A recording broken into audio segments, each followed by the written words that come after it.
Welcome to the official United Nations observance of International Women's Day 2022. Gender equality today for a sustainable tomorrow. Ladies and gentlemen, excellencies, friends and supporters of International Women's Day, good morning, good afternoon, and good evening, depending on where in the world you are joining us today. On behalf of United Nations Women, welcome to the United Nations observance of International Women's Day 2022, guided by the theme, Gender Equality Today for a Sustainable Tomorrow. My name is Mathu, and I am absolutely honored to serve as your host today. As we meet today, the world is engulfed in a series of profound crises. The challenge for a sustainable future appears ever more daunting. But despite the ongoing situation, here's some good news. Available data shows that equality for women and girls can play the winning role in all aspects of sustainable development. As you will learn during our event, the actions and contributions of women and girls continue to shape our future positively. Therefore, my biggest request of you today is to use your eyes, your ears, and keep your hearts open to listen for opportunities and ways for you to either amplify your commitment to this issue or to start contributing towards it, no matter where you are in the world. Before we get started, I would like to encourage you to join us in amplifying this conversation on social media platforms using the hashtag IWD 2022. Now it's my honor to introduce our first speaker for today, someone who has been a champion of equality for women and girls his whole life, and who is devoted to solving the climate emergency we are in and creating a sustainable world for all. Recently, we have heard the Secretary General speaking eloquently and passionately about the situation in Ukraine and the brutal effects of conflict. His deep concern with its potential consequences for regional and global peace and security, and a world struggling to recover from COVID-19. He is committed to continue to do everything in his power to contribute to the cessation of hostilities and seek peace in Ukraine and indeed around the world. As he has said, and I quote, "In countries enduring conflict, as we see from Ethiopia to Afghanistan to Ukraine, women and girls are the most vulnerable, but also the most compelling voices for peace." Today, as we face forward with resilience and solidarity, we hear from him on the powerful and vital role of women and girls. Please welcome the Secretary General of the United Nations, His Excellency, Mr. António Guterres. On International Women's Day, we celebrate women and girls everywhere. We celebrate their contributions to ending the COVID-19 pandemic.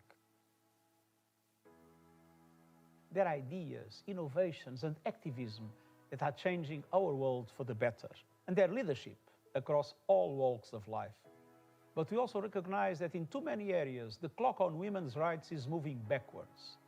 The pandemic has kept girls and women out of schools and workplaces. They face rising poverty and rising violence. They do the vast majority of the world's unpaid but essential care work. They are targets of violence and abuse just because of their gender. In all countries, women are scandalously underrepresented in the halls of power and the boardrooms of business.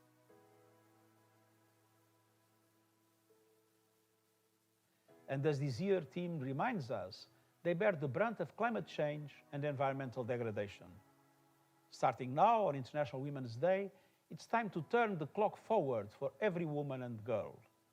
Through guaranteeing quality education for every girl, so they can build the lives they want and help make the world a better place for us all.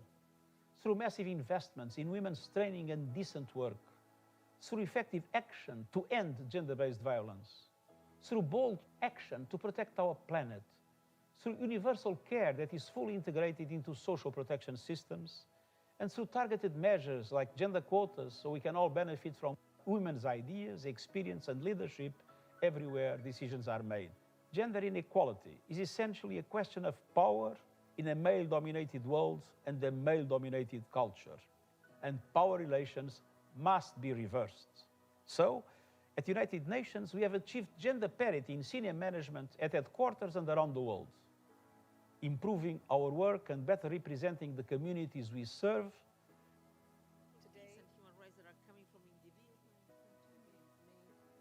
We need more women, environment ministers, business leaders, and presidents and prime ministers.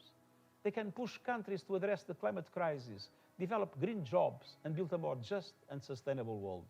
We cannot emerge from the pandemic with the clock spinning backwards on gender equality. We need to turn the clock forward on women's rights. The time is now. Thank you, Mr. Secretary General. Indeed, the time is now. If there is one message we can all take away from today's event, it's that we cannot afford to wait any longer to take action against the climate and emergency crisis and gender equality more broadly. Act Now is one way you can take action. It is the UN online campaign for individual action on climate change and sustainability. Every one of us can help, be part of the solution, and influence change. Over 5 million actions have been taken to date, and you can go to Act Now UN and add your personal climate actions and contribute to the global count. In this decade, we have a critical and short window to make some much needed and significant changes. In line with the UN's Decade of Action, these coming years are very crucial for increased action and a sustainable world.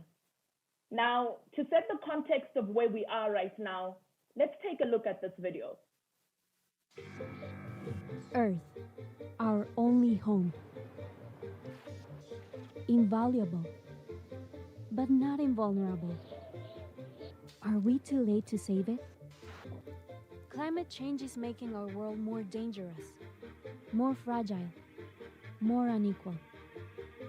In these uncertain times, women and girls face a disproportionate threat of displacement, poverty, and violence.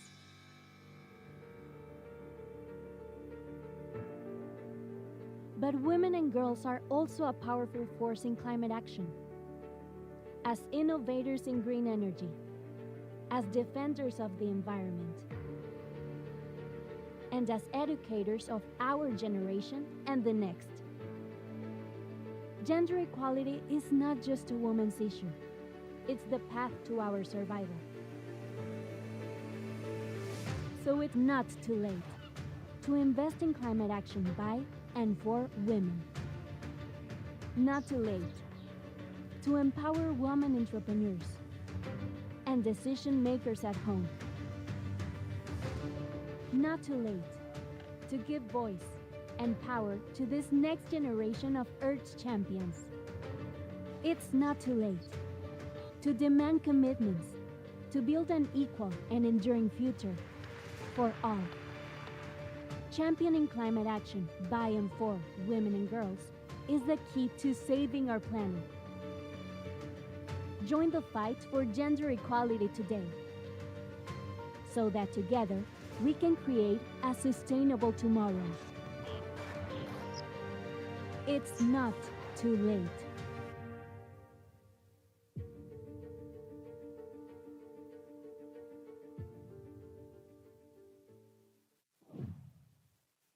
And that is what today's program is all about.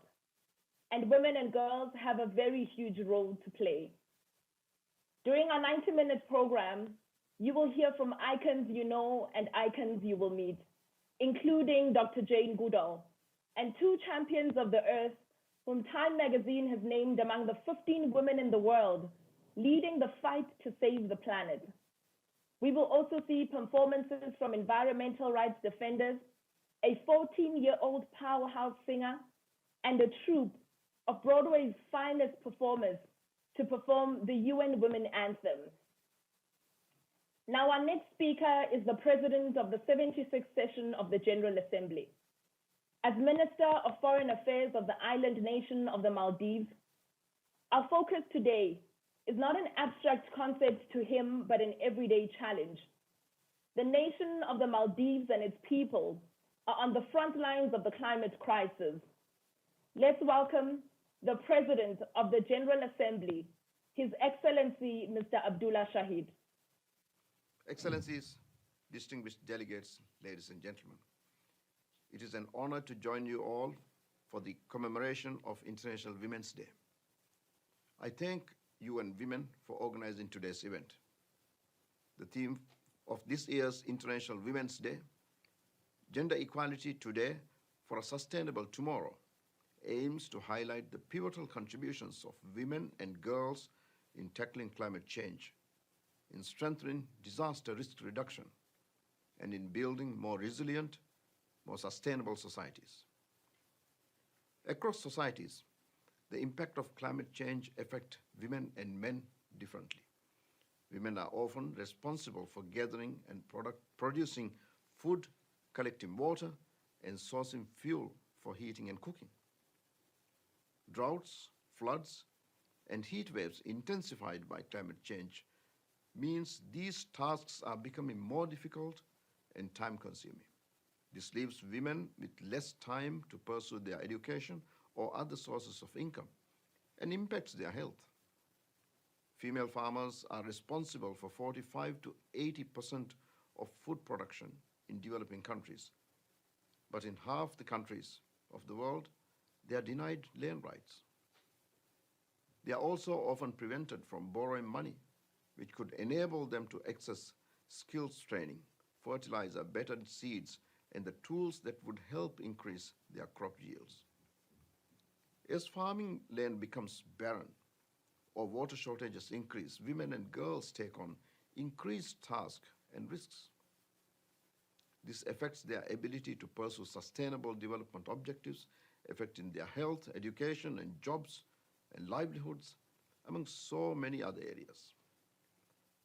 Excellencies, the economic stress caused by climate impacts can also mean less money for medication for pregnant women to get their care they need. Moreover, in natural disasters, more women than men die because they have less savings or property to deal with the impacts and must shelter in unsafe places. Lack of assets and restrictions on their human rights may also prevent them from moving to safer locations.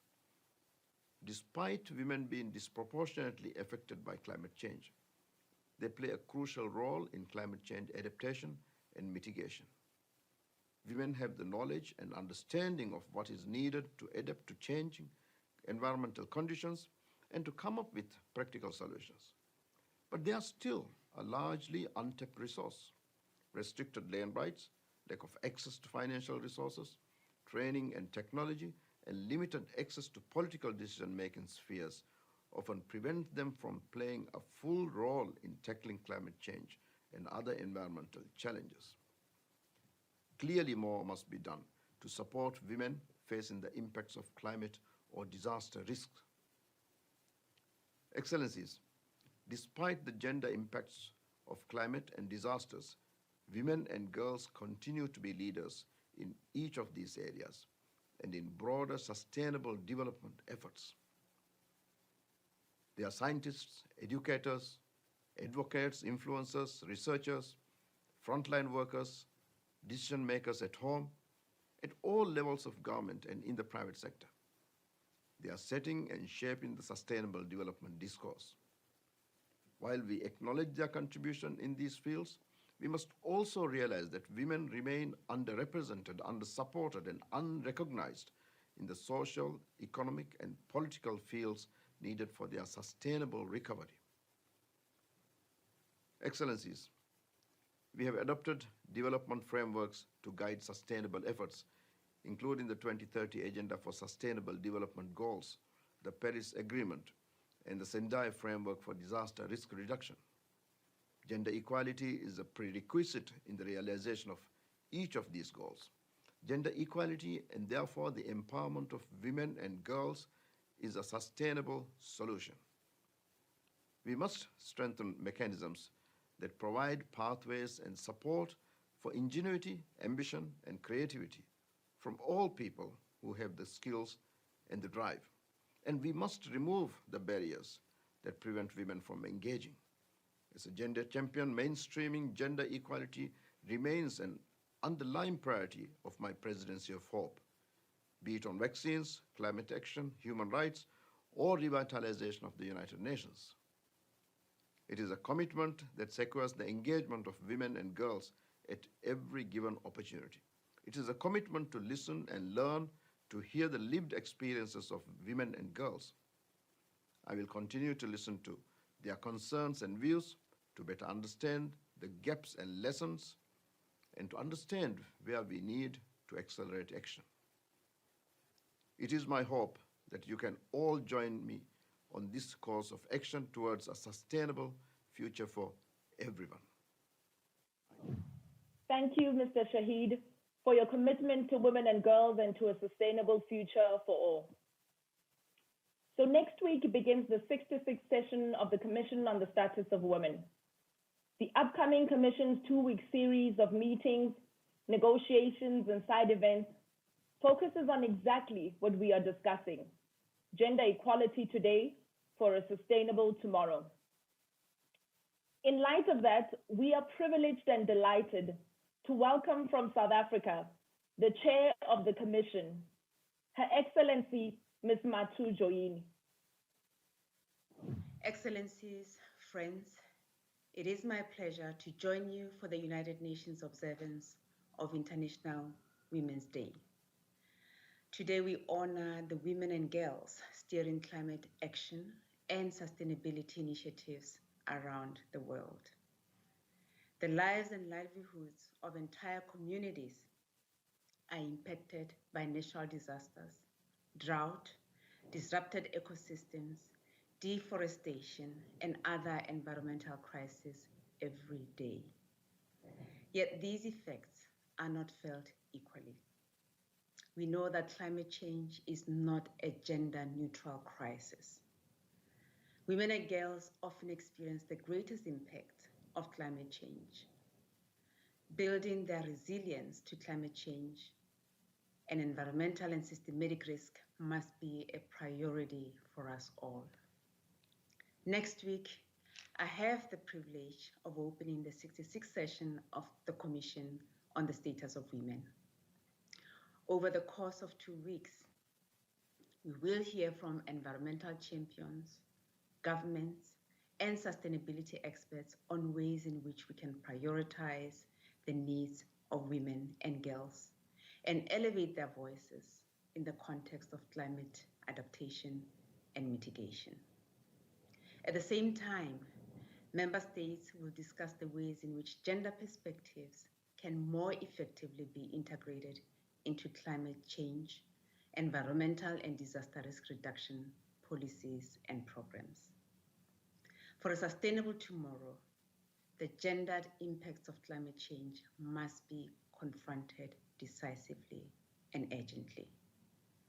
As the main outcome of the session, I am committed to a robust set of agreed conclusions which will place women and girls firmly at the center of climate and sustainability solutions. The COVID-19 pandemic has both compounded the climate emergency and exacerbated existing gender inequalities. Yet, despite these challenges, women and girls today are driving climate and environmental action. Today's program lineup illustrates that women and girls of all ages have emerged as effective and powerful leaders and change makers for climate adaptation and mitigation. I look forward to hearing from many of them today and during the course of the upcoming session of CSW. One of the biggest solutions to the climate crisis, which is the greatest existential threat to humanity and our planet, is the empowerment of women and girls. Let us therefore commit to achieving gender equality in every sphere to ensure that a sustainable tomorrow is within reach for us all. I thank you. Thank you, Ambassador Joyini.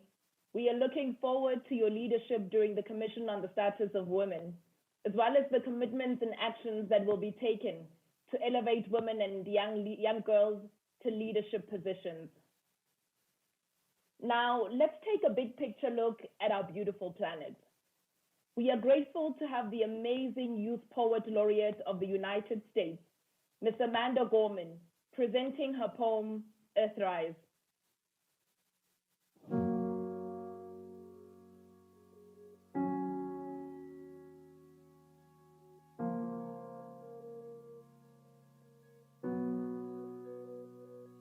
On Christmas Eve, 1968, astronaut Bill Anders snapped a photo of the Earth as Apollo 8 orbited the moon.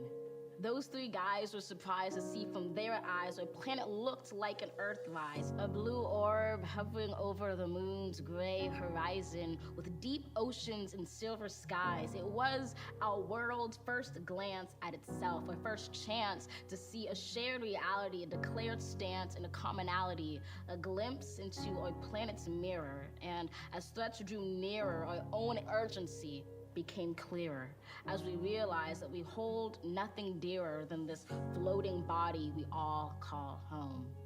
We've known that we're caught in the throes of climactic changes some say will just go away, while some simply pray to survive another day.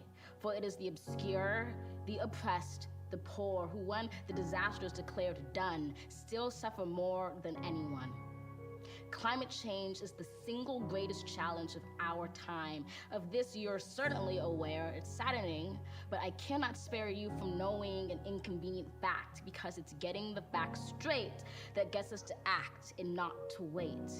So I tell you this not to scare you, but to prepare you, to dare you to dream a different reality where, despite disparities, we all care to protect this world, this riddled blue marvel, this little true marvel, to master the verve and the nerve to see how we can serve our planet. You don't need to be a politician to make it your mission to conserve, to protect, to preserve that one and only home that is ours.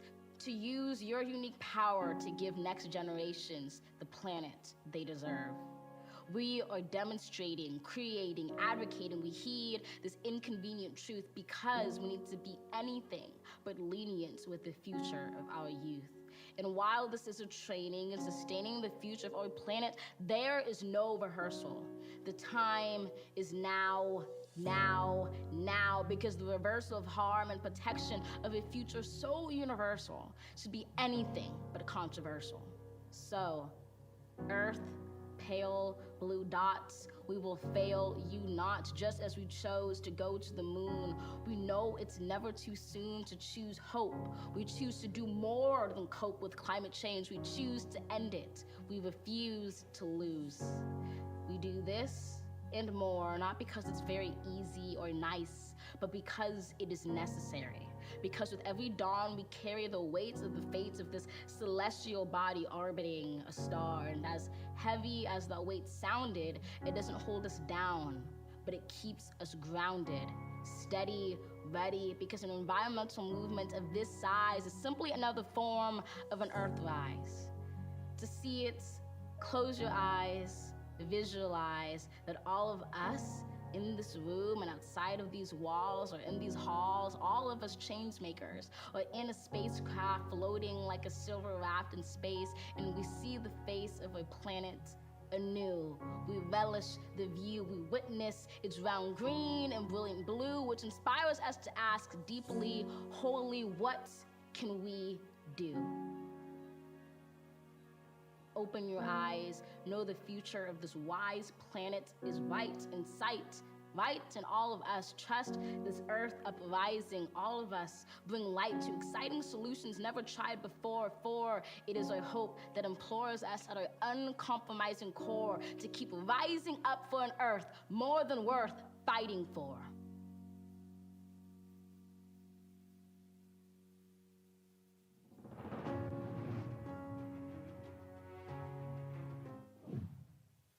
sometimes there just aren't enough words to express the emotional impact of listening and watching something like that. Amanda Gorman, you are a genius at heart. Thank you for your talent and for your passion. And a heartfelt thanks to the Climate Reality Project for letting us share their video of this unforgettable performance. The UN Under-Secretary General and Executive Director of UN Women is the former ambassador of Jordan to the United Nations. Prior to that, 35 years of leadership experience has encompassed every level, from the grassroots to the national, regional, and international level. As a communications expert, she understands the value of women and girls and their representation being key to a sustainable world. In her first 6 months in office, she has led UN Women's response to major global crises such as the pandemic, Afghanistan, and now Ukraine. As part of her priorities, she seeks to empower young women and build resilience of all women and girls to unexpected shocks and disasters. She is undoubtedly a leader for these times. Ladies and gentlemen, please join me in welcoming Ms. Sima Bahous. Secretary General, President of the General Assembly, Excellencies, honored guests, and friends. On International Women's Day, we celebrate the power and potential of women and girls. We recognize their courage, resilience, and leadership. We mark the ways in which we are making progress towards a more gender-equal world. At the same time, we see how that progress is being undermined by multiple interlocking and compounding generational crises. Currently, we are witnessing the horrifying situation in Ukraine, where the impacts on women and girls, including the hundreds of thousands displaced, remind us that all conflicts, from Ukraine to Myanmar to Afghanistan, from the Sahel to Yemen, exact their highest price from women and girls. The Secretary General has been clear: war must stop. Recently, we have seen the impact of COVID-19 in increasing inequalities, driving poverty and violence against women and girls, and rolling back their progress in employment, health, and education. The accelerating crises of climate change and environmental degradation are disproportionately undermining the rights and well-being of women and girls. They are multiplying insecurity at all levels, from individual and household to national. Rising temperatures, extending droughts, violent storms, and floods are resulting in loss of livelihoods, depleting resources, and fueling migration and displacement. The latest major IPCC report on climate change and our Secretary General have warned us that nearly half of humanity is living in the danger zone now, and that many ecosystems are at the point of no return now. Climate change is a threat multiplier, but women, and especially young women, are solution multipliers. We have today the opportunity to put women and girls at the center of our planning and action, and to integrate gender perspectives into global and national laws and policies. We have the opportunity to rethink, reframe, and reallocate resources. We have the opportunity to benefit from the leadership of women and girls environmental defenders and climate activists to guide our planet's conservation. We need Indigenous women's intergenerational knowledge, practices, and skills. It will take unprecedented levels of global cooperation and solidarity to succeed. But there is no alternative to success. We must protect our hard-won gains on human rights and women's rights, and lead decisively to leave no woman or girl behind. We have a blueprint to follow. It involves women's full and equal participation and leadership in decision-making, their access to green jobs and the blue economy, their equal access to finance and resources. We need to ensure universal social protection and a care economy that protects us all. We have to scale up financing for gender-responsive climate, environmental and disaster risk initiatives, including for COVID-19 recovery, and to increase resilience to future shocks. The solution is there. We must resolve to pursue it. Let us make this International Women's Day a moment to recall that we have the answers, not just for SDG 5, but through the advancement of gender equality for all 17 SDG goals and Agenda 2030. I look forward to working with every one of you to that end, and I thank you. Indeed, young women are solution multipliers. Thank you, Executive Director, especially for highlighting how interlocking and compounding intergenerational crises continue to undermine the progress towards a more gender equal world. Now, even with the daunting challenges, here are just a couple of examples of ingenuity that women and even young girls are displaying. In India, Lysipriya Kankujam founded the Child Movement and speaks for climate action and legislation to protect the environment in India and around the world. And by the way, Lysipriya is 8 years old. In Fiji, Katharine Balesuva's sustainable KB farm is an inspirational force for aqua farming. Changing weather patterns interfered with usual farming practices, so she invested in one tilapia pool, and now she has 4. She has created the country's first private tilapia hatchery for not only herself, but other aqua farmers. And in Kenya, when climate change threatened the lives and livelihoods of people in the arid regions of Kenya, a small shareholder farmer by the name Julia Nyambura took strong action. She installed a water harvesting system, diversifying her crops, and invested in a new poultry species to boost the profit for her farm. Another example of courage and ingenuity in the face of danger happening in many places around the world is that of women environmental rights defenders who are always in harm's way, literally putting themselves, their lives, and their livelihoods on the line to protect the environment. This is a story of resolve that we don't hear enough about. However, today we are privileged to hear from a group from Colombia who are on the front lines and have a powerful message for us. This musical performance is the anthem of the Pro Defensores initiative, which recognizes the immense contribution of women and girl leaders and change makers who promote social and environmental sustainability. This song originates in Tumaco Narino and is performed by the Cantadoras del Pacifico, an intergenerational group of women interwoven in sisterhood whose performance honors the work of fellow environmental leaders, activists, and defenders.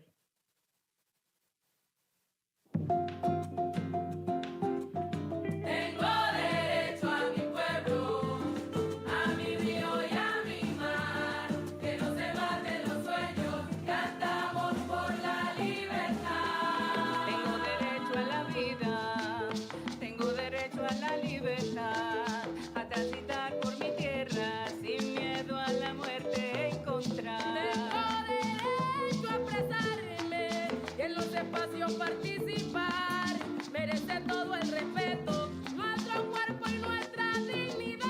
Tengo derecho al suelo, mis montañas e identidad, a libremente expresarme, cantamos por la libertad.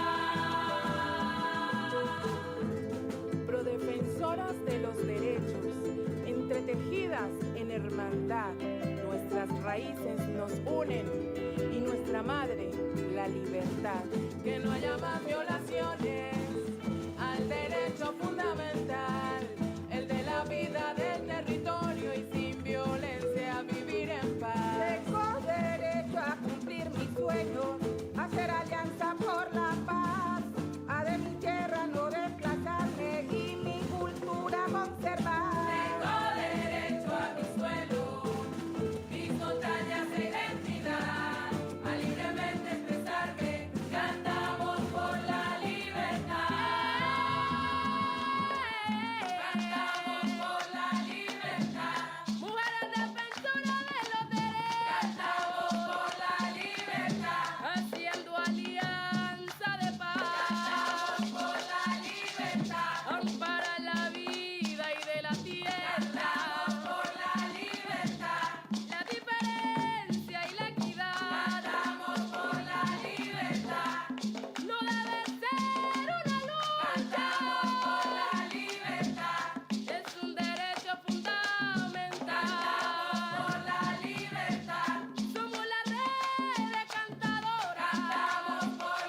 thank you to these fierce and talented singers. We are glad we could bring this performance to you to highlight this issue and honor the champions doing the work on the ground. Now, coming up later in our program, we have singer Angelica Hale, living legend Dr. Jane Goodall, the UN Deputy Secretary General, and the UN Women Anthem sung by Broadway singers to close off our commemoration. Now to the heart of our topic today. We will hear from 4 experts at the forefront of the climate crisis, each who work tirelessly to connect the dots between effective action and gender equality in their own way. Moderating this panel is Ms. Kabelo Dikove, originally from Botswana and currently serving in the office of the UN Women Executive Director as part of the Young Women Leaders Program. Please welcome our moderator, Kabelo Dikove. Over to you. Thank you, Matlatse. Good day, everyone. I am honored to serve as this panel's moderator. Today, we have a wide range of international expertise with us. As a young leader at the UN from the Global South, I have been inspired by the devotion and commitment of these 4 panelists in their respective fields. Let me introduce you to the members of our expert panel. From the Maldives, the Minister of Environment, Climate Change and Technology, Ms. Amina Shona. From Mexico, Fridays for Future Youth climate justice activist, Maria Reyes. And now, 2 women whom Time magazine said are among the 15 women in the world leading the fight against climate change. From the United States, Executive Director of the All We Can Save project, Dr. Katharine Wilkinson. From Chad, President of the Association for Indigenous Women and People of Chad, Hindou Oumarou Ibrahim. First, Madam Minister, you have been an activist and a leader for a very long time, starting from when you were about 9 years old. And that has led you to COP26 and brought you to a place of power and a formidable seat at the table. Minister, you join us today from the Maldives. How critical are the links between climate sustainability and gender equality in small island states? And how can we mitigate gender biases, particularly harnessing new technologies in climate adaptation and mitigation responses? Thank you. It's a great privilege to be here with you today, and greetings on International Women's Day to all here. Gender equality is certainly very closely interlinked with climate sustainability, particularly in small island developing states such as its devastating impacts really exposed women's vulnerabilities in the Maldives. Women were disproportionately impacted in terms of employment, including through redundancy and complete loss of income, and more susceptible to long-term unemployment as a result as well. And the women who do work, more women work in the informal sector than men, and twice as many women are employed in vulnerable work than men. So in the context where we have one of the highest share of female-headed households in the world, this really had far-reaching socioeconomic consequences. So the pandemic really has many parallels to the climate crisis. Amongst others, it really showed us how global crisis could have much differentiated impacts at local levels, including in its socio-economic outcomes. So the climate crisis is really gendered. The Maldives is about 1,200 islands, and most of our islands are just about 1.5 meters above sea level. Most men work in other islands, in resorts, and usually far away from their local islands. So this and the elderly. Most schools and households are just within about 100 meters from the shoreline. Most of the islands in the Maldives are experiencing erosion. We have more severe storms during the rainy seasons. We are more prone to disasters. All the islands, groundwater is affected by salination because of flooding and severe erosion. So this is why we really need to invest in urgent adaptation measures to prevent climate disasters. And because of this, women are more impacted in the islands. And that's why we need to have women's participation in decision making to make sure that our development is resilient. The government is investing in renewables to move away from fossil fuels. We are on track to reach 26% sunshine. We are on track to phase out single-use plastics by 2023. We have introduced affirmative action to make sure that nearly 39% of our local councillors, elected local councillors, are women as well. So they are now an integral part of decision-making at a local level.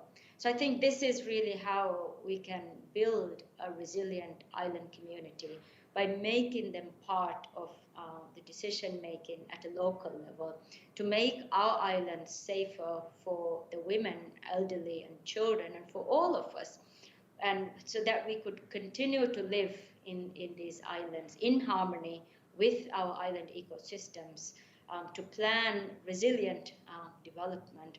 I believe that once women are in decision-making roles, and once this is normalized in our local islands, perceptions will change, and more women will be in turn to be encouraged, to be empowered to take such roles. As more women are represented in the decision-making tables, I'm optimistic that the gender biases can be gradually eliminated from all spheres of life, and we can build more resilient island communities. Thank you, Minister Shauna. So glad that you shared the importance of having women in decision-making positions, as it is vital for them, as they are affected and are vulnerable and are prone to the affected islands. Thank you. And now let's turn to Dr. Katharine Wilkinson. She is a best-selling author, co-host of the podcast A Matter of Degrees, and heads the All We Can Save project. Katharine, in 2017, you were the lead author of the best-selling book Drawdown, which identified the leading climate solutions and found that empowering and educating women and girls was a key solution. Recently, you have described the climate crisis as a leadership crisis, and called for gender equality as part of the solution. Why is the climate leadership of women and girls so vital? Well, I think as we've been hearing from so many of the amazing presenters today, there has long been a leadership crisis at the heart of the climate crisis, right? Far too many people who hold power today are continuing to focus on short-term profit and propping up the status quo rather than marshaling the influence that they have for change. And it's going to require a broad leadership upwelling to change that. And it is critical that women and girls and non-binary leaders are at the heart of that. Why? Because as we have already heard, there is nothing gender neutral about the climate crisis. When we look at root causes, the climate crisis has emerged from a society that is defined by patriarchy and supremacy. And these dynamics of domination and control are at the root of the mess we're in. So we've got to confront them. The impacts also, we've heard, right? Climate change turns up the heat on existing vulnerabilities and injustices in our society. And women and girls and gender minorities are facing deeply unequal impacts from climate change in so many ways, many of which have been touched on. And so all of that means that when we turn to solutions, those cannot be gender neutral either, right? They have to be gender aware and gender just and shaped by the people who are most impacted. Here's the but. Research shows that underrepresentation and exclusion of women, especially women of color, remains a persistent problem in virtually every decision-making space where we are making choices about our collective climate future. And that is not just unfair, it is setting us up for failure, because research also shows that climate action is more successful, climate policy is better, more land is protected, on, when women are represented and leading equally. And I think it's also worth noting that it's not just about who is leading, but about how, right? Doing this work in ways that embody collaboration, care, creativity, community, courage. This is the kind of leadership that is vital to achieving a just and life-giving future, and it is wide open to people of any gender. And the good news is that despite burdens, systemic barriers, burnout, women and girls are leading on climate boldly and throwing open the doors to welcome more people into this great work of transformation that we have at hand. So this leaderful movement that we so need, that is the crux, I think, of getting to the future that we want, it is on the rise. And I just imagine what might be possible if we threw our collective weight truly behind it. Thank you, Dr. Wilkinson. So profound and so important and vital in times of crisis.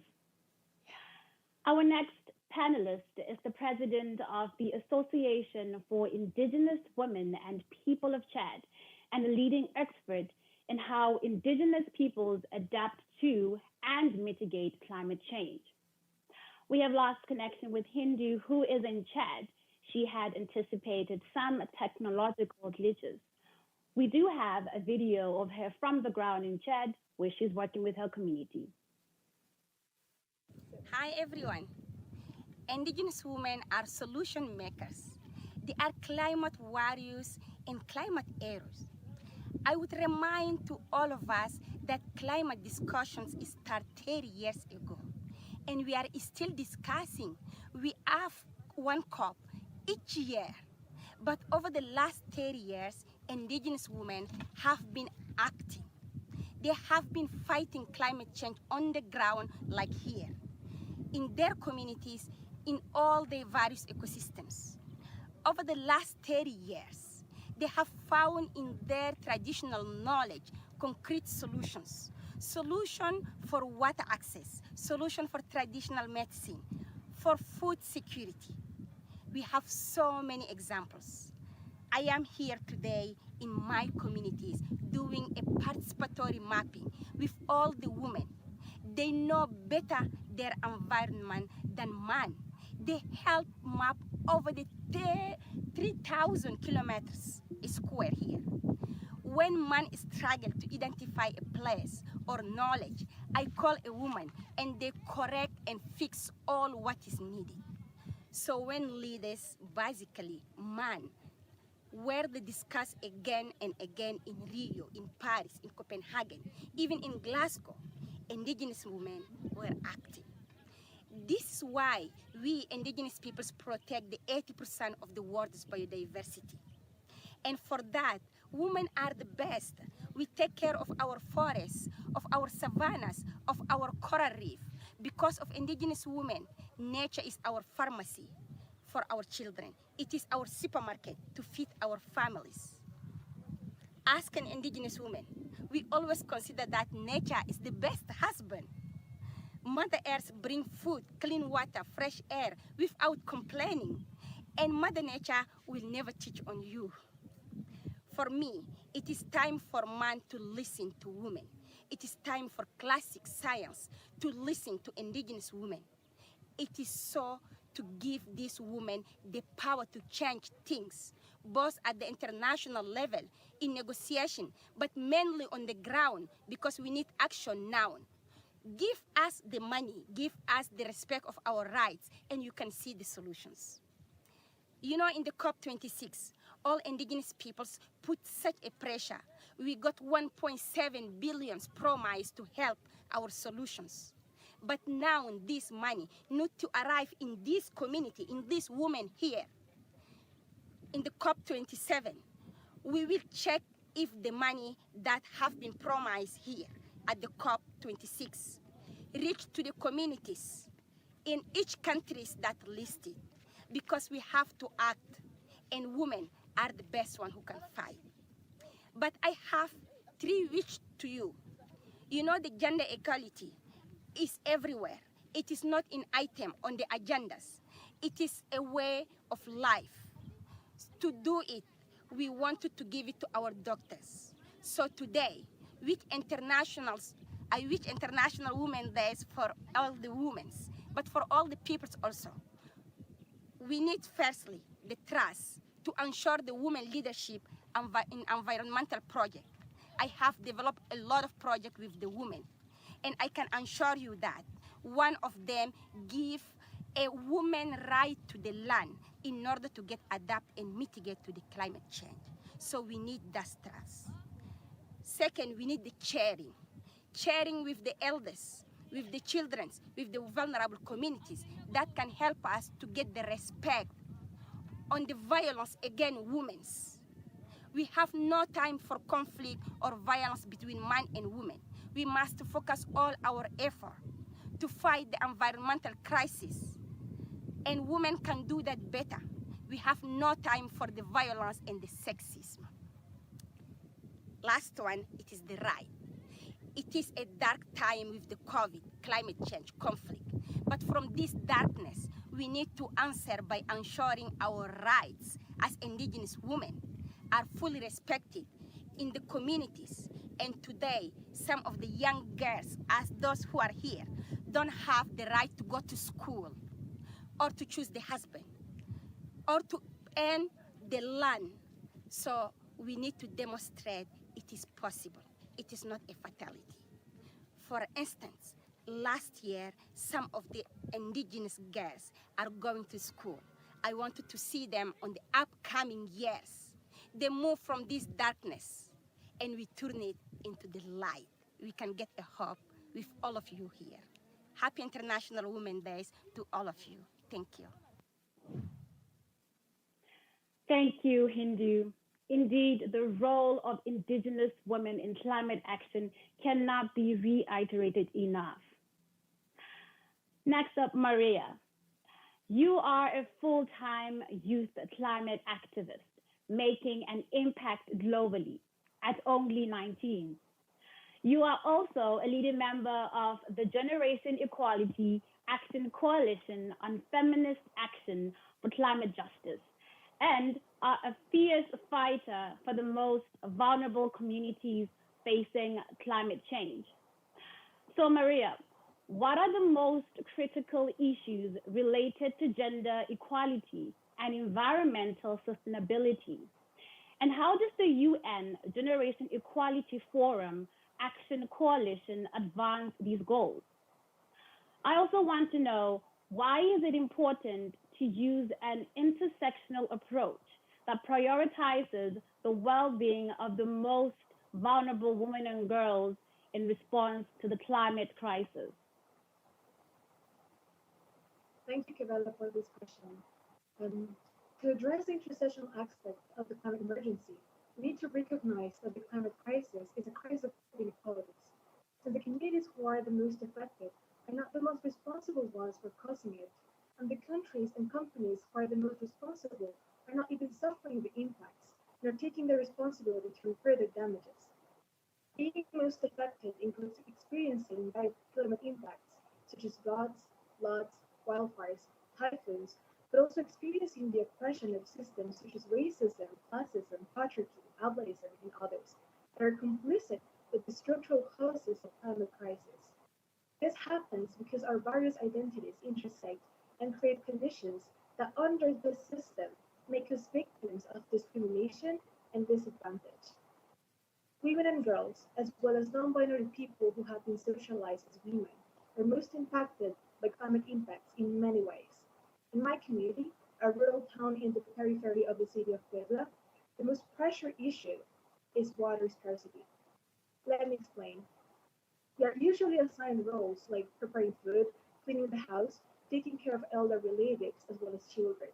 All these activities require close contact with water. For this reason, women realize first when the availability of water is decreasing, and therefore we are the first affected ones by water scarcity, as it makes it more difficult for us to carry out our activities. In addition to this, scarcity affects dignified menstruation since it complicates adequate sanitation, and the lack of access to clean water is a threat to our health. I myself have been sick during the last 2 years by drinking polluted water.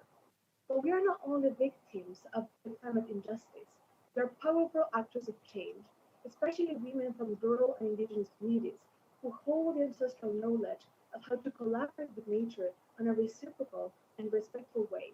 And we are currently organizing our communities to preserve and share that knowledge.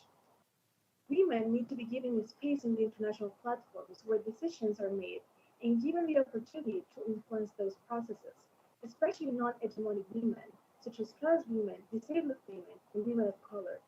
This is something that the Generation 44 works for. It gives us a platform to make louder the voices of most affected women, and that's what moves me personally to collaborate with you women. However, looking at the climate crisis in an intersectional way includes to look at those who have a bigger responsibility to address the issue. We need to look at the climate debt, which tells us how some countries and companies, mainly from the global north, have put a disproportionate amount of polluting emissions in the atmosphere, and therefore have contracted a debt with nature and humanity to take responsibility for their damage. Taking responsibility is not only to give money away in the form of climate finance, which is needed and won't be turned away, but it also includes global north countries and companies to provide climate reparations to communities most affected, giving land back, restoring forests, or even removing carbon from the atmosphere through just processes. We need to keep putting pressure on them to move away from fossil fuels, not only because their pollution is condemning our existence, but also because their obsession behind them conducts wars in Yemen, in Syria, in Balochistan, in Kurdistan, and now in Ukraine. People in these regions are already suffering the brunt of climate impacts and social inequalities, but fossil wars are turning them into refugees, the height of injustice.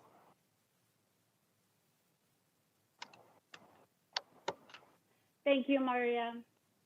I remember watching my old radio in Botswana at the farm, transmitting energy from a solar panel, which was actually the source of power from our sun, from the Botswana sun, and thinking, what can be achieved with solar power in my country, and how it will change lives in so many remote villages.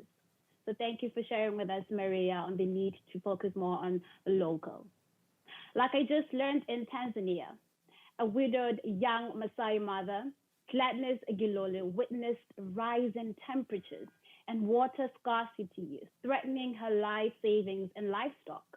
When she heard about the Energizer course offered by her Pastoral Women's Council with UN Women, she enrolled. 2 years later, Gladness is thriving as a farm owner, manager of a tailor business, and selling and installing solar equipment. So now I have a final closing question, and it is the same for each of you. How do you answer the question all of us have? What can I do in order to achieve a sustainable world for future generations? Minister? We are at the brink of the climate crisis. The Maldives is at the forefront of this change as well. We saw what the latest IPCC report stated just a few days ago. Unless we are able to limit global temperatures below 1.5 degrees, countries like the Maldives are going to be facing so many developmental challenges. I think the most effective way we can make an impact as an individual is to really consume sustainably, in buying our groceries, in buying our clothes, in making big purchases, in our consumption of utilities, or even in choosing our holiday destinations. We need to make choices that reduce our footprint, because everything that we do contributes to that 1.5 degrees and to keep it under 1.5 degrees. We have about 96 months to go. And if the entire world, if everyone individually takes these actions, we might be able to prevent the climate crisis. Thank you, Minister. Dr. Wilkinson. Well, I think this question of what can I do, what can we do, is the question maybe to work with and to continue answering for the rest of our lives, because we are all called to be part of Earth's healing and we've got a lot of work ahead. I like to think about 3 realms of how I can keep kind of living into answers for this question. One is the personal. So what can I do in my home, in my immediate community, but also some of the kind of emotional work that I think it takes to keep confronting the climate crisis. And then the professional. My friend Jamie Alexander likes to say that every job is a climate job now. So how does climate connect with your knowledge, your skills, your superpowers? Find a way to work on climate, whatever work you do. And then third, the political, participating in electoral politics, policy advocacy, collective action. We can't go it alone. We have to become the biggest, mightiest we possibly can. And however we answer this question of what can I do, we all have a role to play in this incredible ecosystem of transformation. So lean into that question and know that answering it will never be work that is done. It will be something that continues to unfold as we all claim our places within the community of life. Thank you, Dr. Wilkinson. Maria? Thank you for this question. I think that to achieve a sustainable world, we need to work with the communities at the grassroots level. We need to know the struggle of climate migrants and refugees suffering racism. We need to know the struggle of indigenous people defending water and land. We need to know the struggle of workers being affected by the industries that are also pressing. Everyone needs to join the fight. Everyone needs to join the movement. I invite you to join to the next global climate strike of Fridays for Future on March 25. We have the narrative of people, not profit. And this means that we really need to boost how the capitalist system we live on has put people under the oppression of being used as tools for the capitalist purposes. We need to work with the communities, empower them, listen to them, and make ourselves present, and make them know that we are here to support them, and we are here to make their voices louder.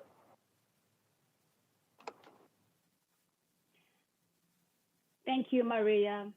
Unfortunately, we have lost contact with Hindou.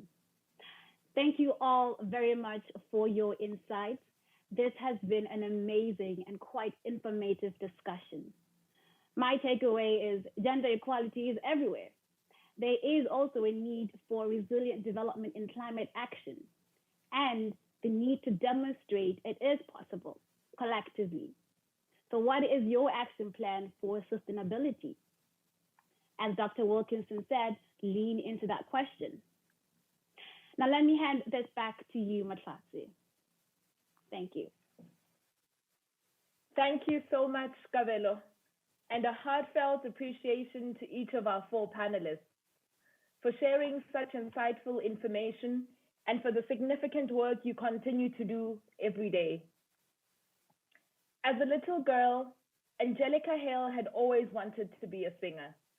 In 2012, she was only 4 years old when she was suddenly struck with an illness which would lead to sepsis, permanently scarring her lungs and destroying her kidneys. She spent 80 days in the hospital fighting for her life and wondering if her dreams of becoming a singer would ever come true. With the help of a kidney transplant from her mother, she survived, literally against all odds. She's now 14, and well, I'll let her tell the rest. Hello, everyone. I'm Angelica Hale, singer and runner-up on America's Got Talent 2017 and 2-time Golden Buzzer recipient.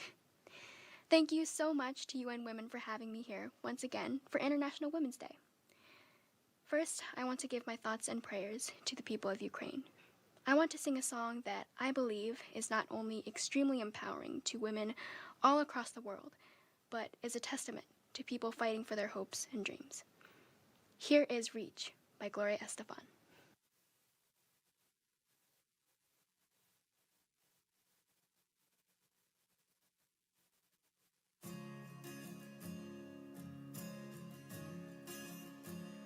Some dreams live on in time forever.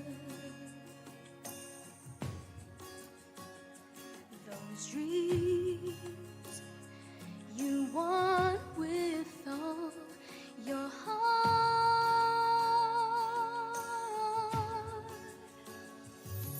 and I'll do whatever it takes.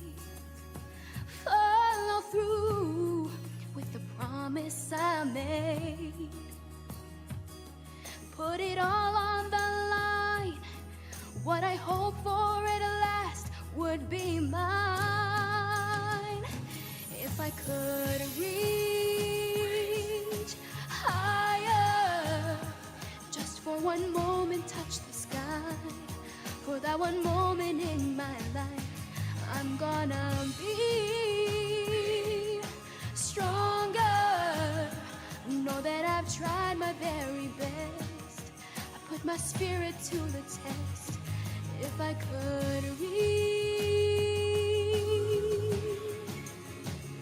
some days were meant to be remembered. Those days we rise above the stars,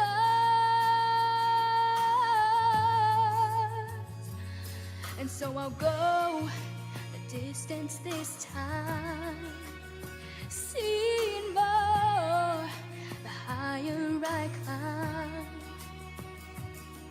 and the more I believe, all the more that this dream will be mine. If I could reach higher, just for one moment touch the sky. For that one moment in my life, I'm gonna be stronger. Know that I've tried my very best. I put my spirit to the test. If I could reach,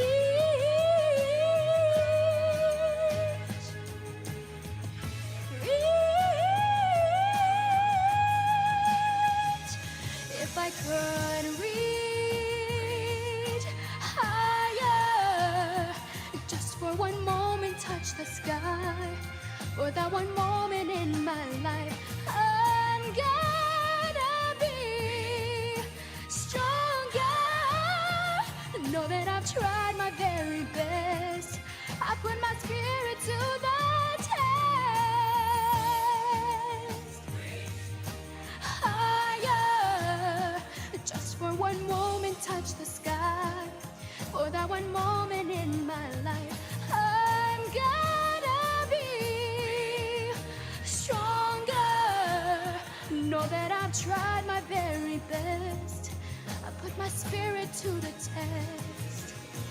Oh, oh, oh, oh. If I could reach.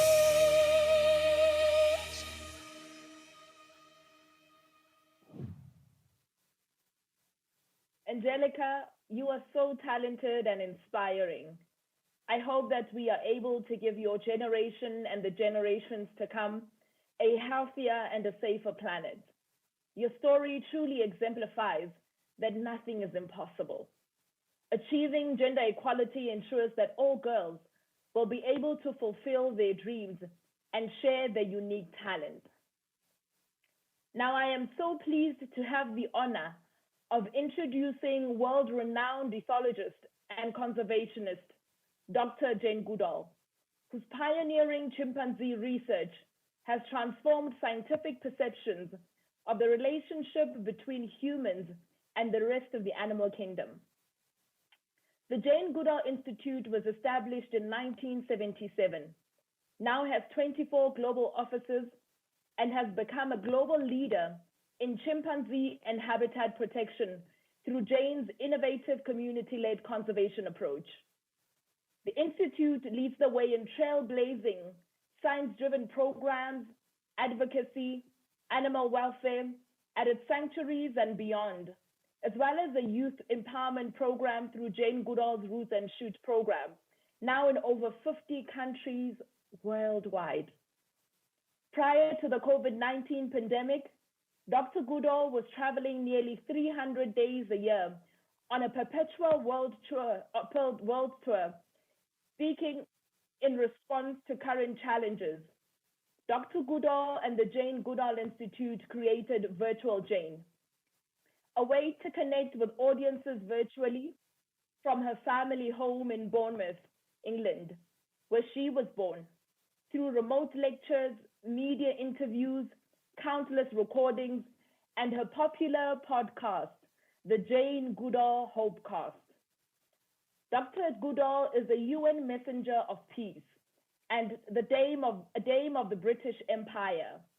Her many awards and honors are too numerous to list, but include becoming the Templeton Prize laureate in 2021. She's a prolific author.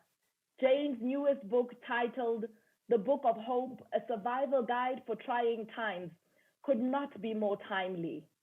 Today, her mission has evolved into a quest to empower every individual to make the world a better place for people, animals, and the planet. It's been an amazing journey, this life of mine. This planet has filled me with the wonder of all living things, great and small. We cannot ignore this earth that surrounds us, that feeds us, shelters us, replenishes our bodies and our souls, and stretches our imaginations, where animals, plants, air, water, all care for us. We're all interconnected. People, animals, our environment. When nature suffers, we suffer. And when nature flourishes, we all flourish. I do believe in the possibility of a world where we can live in harmony with nature, but only if every one of us does our part to make that world a reality, so that when you look back over your journey, your life, you can truly say, I did make a difference.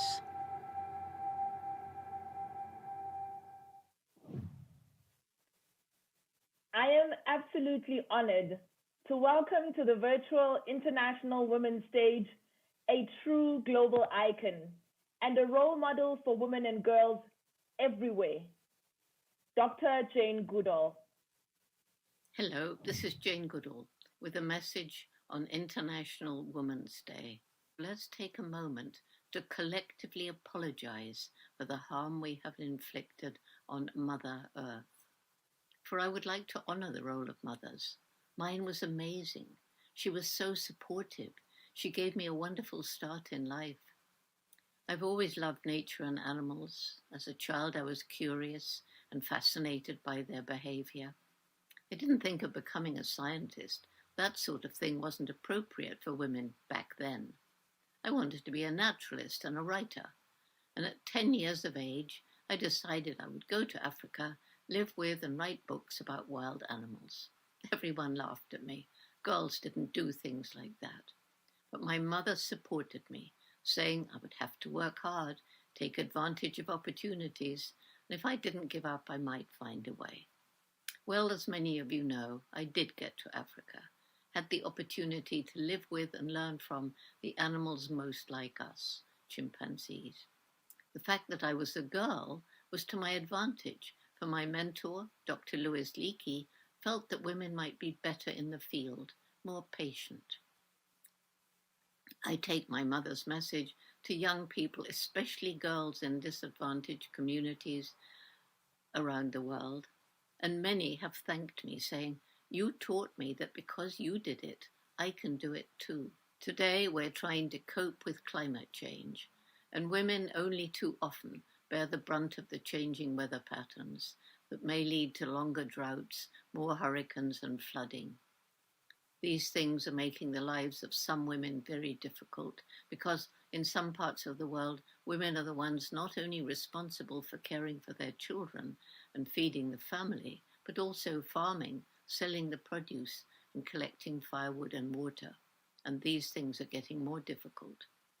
In fact, women have a quiet strength, which is often apparent during and after a disaster such as a hurricane or severe flooding.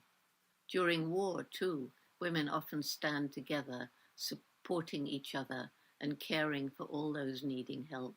In 1960, when I began the chimpanzee research in Tanzania, the Gombe National Park was part of the equatorial forest belt. But by the late 1980s, it was a tiny island of forest surrounded by bare hills. There were more people living there than the land could support, too poor to buy food from elsewhere, and trees had been destroyed to get more land for growing food or to make money from timber or charcoal.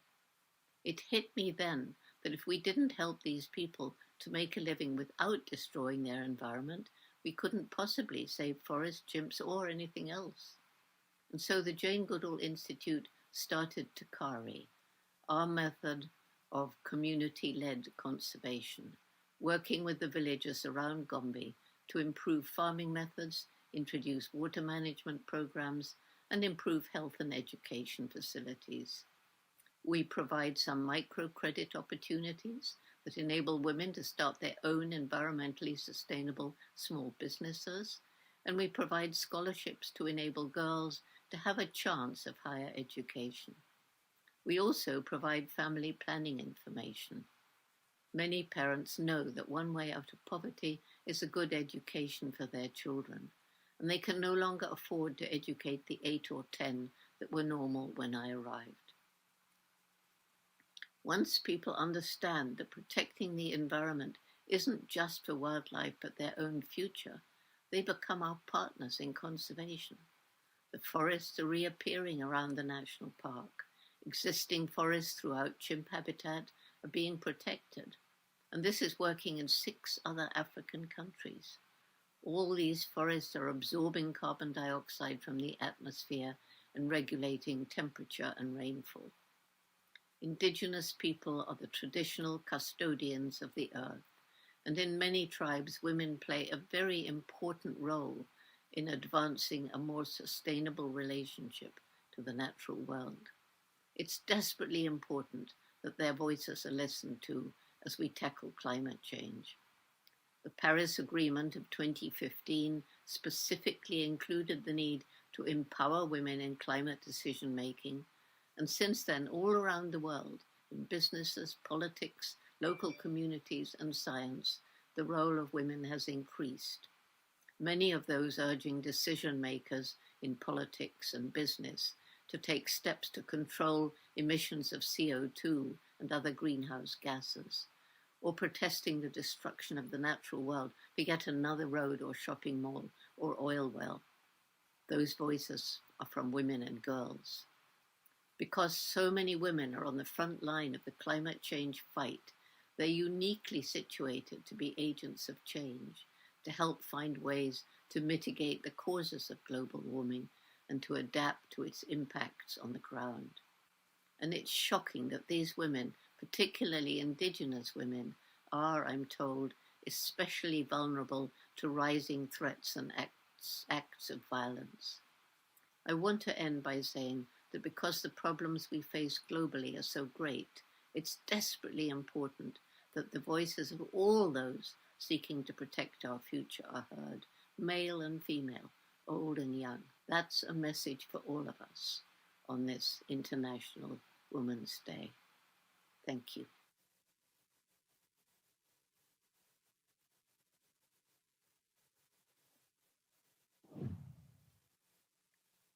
Dr. Goodall, we are so grateful you have joined.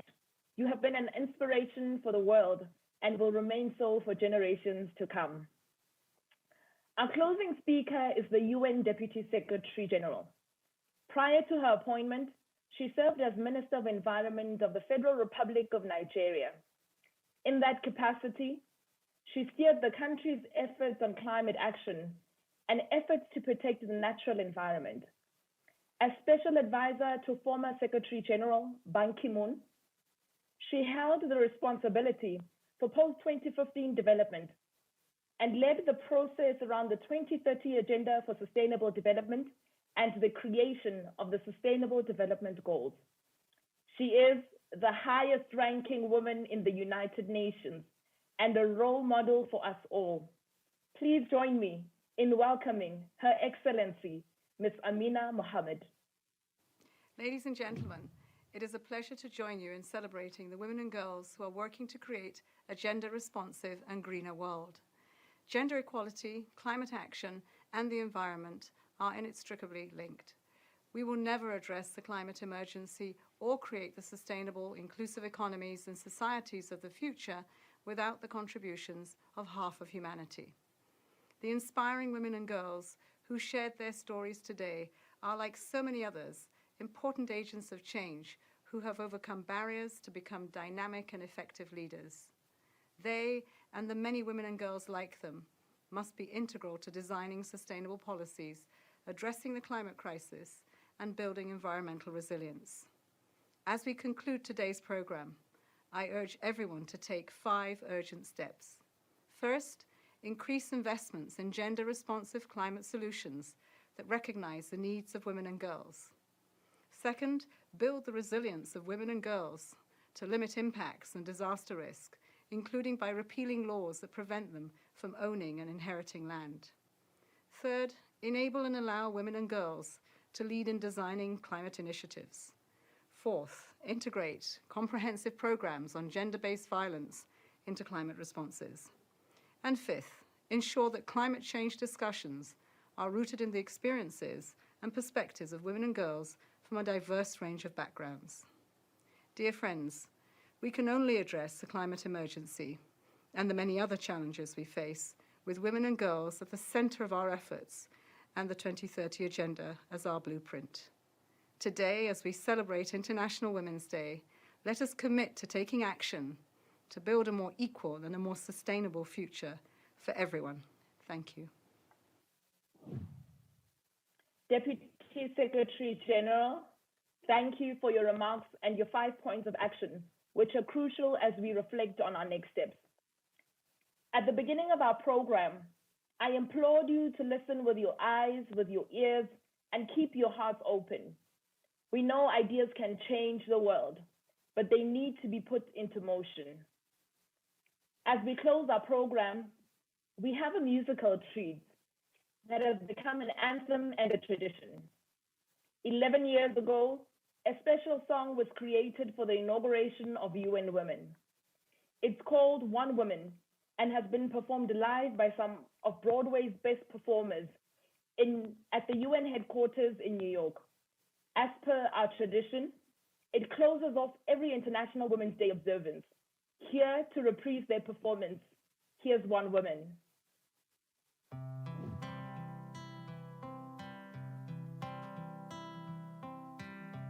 In Kangali, she wakes up, she makes a choice. In Hanoi, Natal, Ramallah. In Tangier, she takes a breath, lifts up her voice. In Lahore, La Paz, Kampala. Though she's half a world away, something in me wants to say, we are one woman. You cry and I hear you. We are one woman. You hurt and I hurt too. We are one woman. Your hopes are mine, and we shall shine. And quiet as she speaks the truth, she reaches out and teaches others how to. In Jaipur, she gives her name. She lives without shame. In Manila, Salta, and Boo. Though we're different as can be, we're connected, she with me. We are one woman. Your courage keeps me strong. We are one woman. You sing, I sing along. We are one woman. Your dreams are mine, and we shall shine. We shall shine. And one man hears her voice, and one man he fights her fight. Day by day, he lets go the old ways. One woman at a time.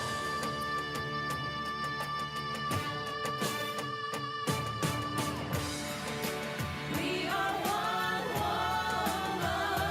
Your victories lift us all. We are one woman. You rise and I stand tall. We are one woman. Your world is mine, and we shall shine. We shall shine. We shall shine. Shine, shine, shine. And one man hears her voice, and one man fights her fight. Day by day, he lets go the old ways. Shine, shine, shine.